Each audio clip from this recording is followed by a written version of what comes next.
Meu Senhor e meu Deus, creio firmemente que estás aqui, que me vês e que me ouves. Adoro-te com profunda reverência. Peço perdão dos meus pecados e graça para fazer com fruto este tempo de oração. Minha Mãe Imaculada, São José, meu Pai, Senhor, anjos da minha guarda, intercedei por mim. Peço perdão dos meus pecados e graça para fazer com fruto este tempo de oração.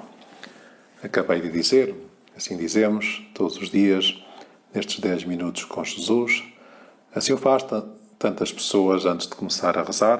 Pomos-nos diante de Deus, queremos dirigir-nos a Jesus como um amigo nosso, mas claro, quando nós nos dirigimos a alguém, a primeira coisa que nós temos que fazer é pedir perdão de alguma coisa que o ofendeu.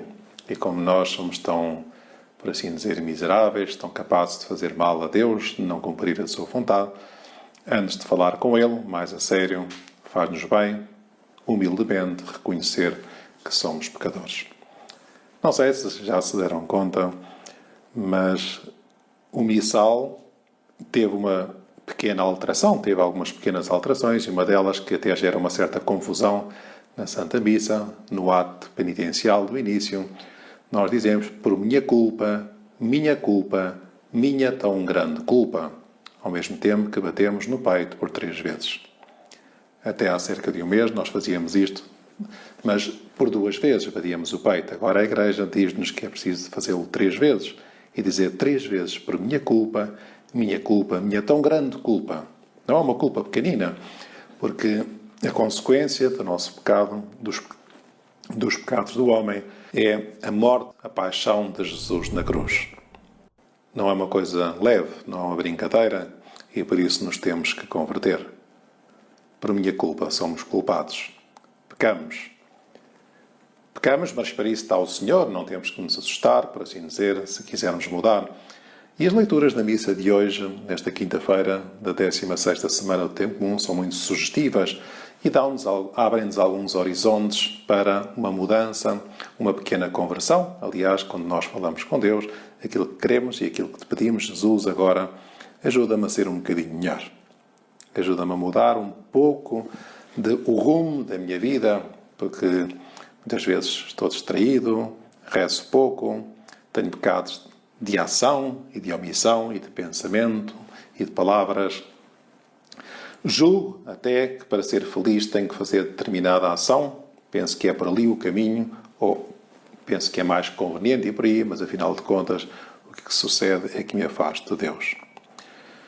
Pois os profetas que falam em nome de Deus e nos preparam os caminhos de Deus podem ajudar-nos. E é precisamente isso que na primeira leitura da missa de hoje, do profeta Jeremias, nós escutamos. Vou-vos ler. Acho que estas palavras do profeta Jeremias nos podem ajudar também a rezar e pensar que não são apenas dirigidas àqueles que há tantas centenas e milhares de anos ouviram o profeta, mas também a ti e a mim, a cada um de nós. Diz assim o profeta Jeremias: o Senhor dirigiu uma palavra dizendo: vai proclamar aos ouvidos de Jerusalém, assim fala o Senhor. Lembro-me do afeto da tua juventude, do amor do teu noivado, quando me seguias no deserto de uma terra onde não se semeia. Eu conduzi-vos a uma terra de pomares para comerdes dos seus ricos frutos. Mas logo que entrastes, profanastes a minha terra e fizestes a minha herança um lugar abominável. Revoltaram-se contra mim. Foram atrás de deuses que nada valem. E depois acrescenta estas palavras tão impressionantes, dizem: pasmai de tudo isto, ó céu, estremecei de horror e espanto, diz o Senhor, porque o meu povo cometeu 2 pecados. Abandonaram-me a mim, fonte de água viva, e cavaram cisternas rotas, que não conservam a água. Pasmai, admirai-vos, diz o Senhor, chama-nos a atenção. E porquê? 2 aspectos. Porque abandonaram a Deus, que é a fonte de água viva, e ao mesmo tempo cavaram cisternas que não conservam a água. Ou seja, procuraram encher outros lugares dessa água que só Jesus Cristo, que só Deus pode dar. Isto é um pecado. É um pecado. E aqui está, e Nosso Senhor serve-se desta imagem da água, e o povo judeu tinha bem presente a necessidade da água, Nós também nos damos conta, às vezes agora no verão, até com este calor, se calhar em algum tempo, em algum lugar de férias, onde temos mais dificuldade em aceder à água. Mas o profeta Jeremias dirigia-se ao povo de Deus com pena, porque ao início o povo judeu tinha um afeto para com Deus, até falo do amor do teu noivado, aqueles tempos iniciais do amor para com Deus. Mas depois foi, à medida que foram passando os anos, vieram as dificuldades, foram-se revoltando contra Deus e adorando deuses falsos. E assim foram construindo estas cisternas que não têm água, a água verdadeira. O povo judeu, depois da sua experiência no deserto, a travessia durante muitos anos, conhecia bem essa importância da água. Aliás, encontrar água no deserto era como encontrar um tesouro, e os poços no deserto eram mais bem guardados do que as joias, pois deles depende da vida. Onde não há água, é difícil que exista vida. Estás recordado, certamente, daquele diálogo de Jesus tão bonito com aquela mulher samaritana, junto à fonte.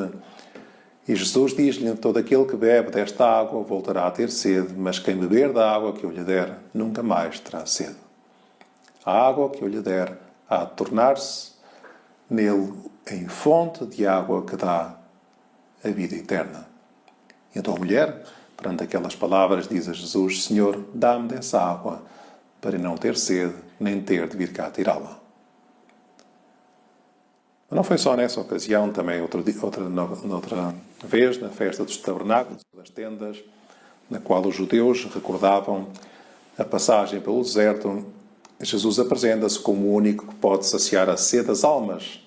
No último dia, escreve São João, o dia mais solene da festa, estava Jesus em pé e disse em voz alta: se alguém tem sede, venha a mim e beba. O que crê em mim, como diz a Escritura, do seu seio correrão rios de água viva. É interessante pensarmos agora neste tempo de oração, naquilo que Jesus nos diz. Na realidade, só Cristo, só Jesus, só Tu, Senhor, podes acalmar a sede da eternidade, da felicidade que o próprio Deus colocou nos nossos corações. Só Ele pode dar fecundidade à nossa vida. E neste sentido ressoam na nossa alma, ressoam com especial vibração as palavras do profeta Jeremias, que nos falam do abandono do seu povo. Pasmai de tudo isto aos céus, estremecei de horror e espanto, porque o meu povo cometeu 2 pecados. Abandonaram-me a mim, fonte de água vida, e cavaram cisternas rotas que não conservam água. O pecado é isso, o pecado é o desperdício dos valores mais preciosos. É o abandono de Deus, é a conversão de nós próprios, transforma a nossa alma num terreno pedregoso, onde é impossível que a graça cresça, que as virtudes se desenvolvam. Converte a nossa alma numa terra seca. Fora de Deus, nós só podemos encontrar infelicidade. O pecado, no fundo, é uma vã tentativa de conservarmos a água numa cisterna rota, fendida.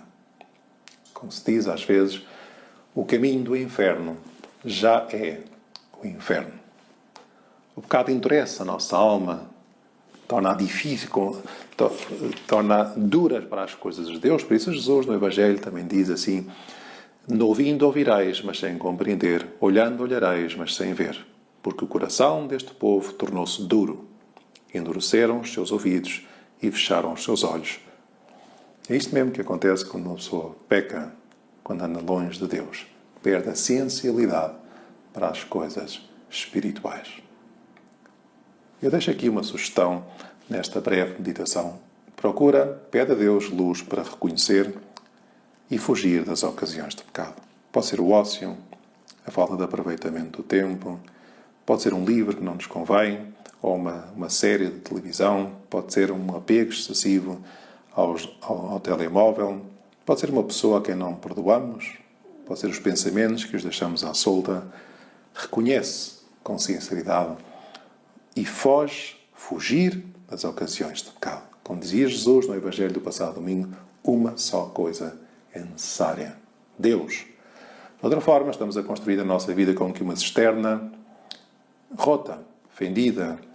A nossa alma tem a capacidade de se encher de Deus. Quando a enchemos de outras coisas, do pecado, afastamos de Deus Nosso Senhor. E não penses, e gostava de terminar também com esta ideia, não pensemos que a Igreja está sempre a condenar, não podes pecar, isto ou aquilo. Não. Não é isso. A vida cristã é um grande sim. A vida cristã é uma maravilha estar perto de Deus Nosso Senhor. Mas o que a Igreja quer, o que Jesus Cristo quer fazer é iluminar a nossa vida e conduzi-la pelo caminho da salvação. A vida da alma é a vida que Deus nos dá através da graça santificante que recebemos no batismo. E por isso é preciso da nossa alma tiremos aquilo que nos afasta de Deus. A água viva que Jesus nos promete, se alguém tem sede, venha a mim e beba, não pode ser armazenada em vasilhames quebrados pelo pecado mortal ou arrastados pelos pecados veniais. Pede a Nossa Senhora que nos ajude, que te ajude a reconhecer a nossa culpa, minha culpa, tão grande culpa. Talvez através da confissão, do exame de consciência bem feito, e vamos pedir à Santíssima Virgem Maria, ela que é refúgio dos pecadores, que nos conceda a graça de procurar só em Deus a verdadeira água que nos dá a salvação. Dou-te graças, meu Deus, pelos bons propósitos, afetos e inspirações que me comunicaste nesta meditação. Peço-te ajuda para os pôr em prática. Minha Mãe Imaculada, São José, meu Pai e Senhor, anjo da minha guarda, intercedei por mim.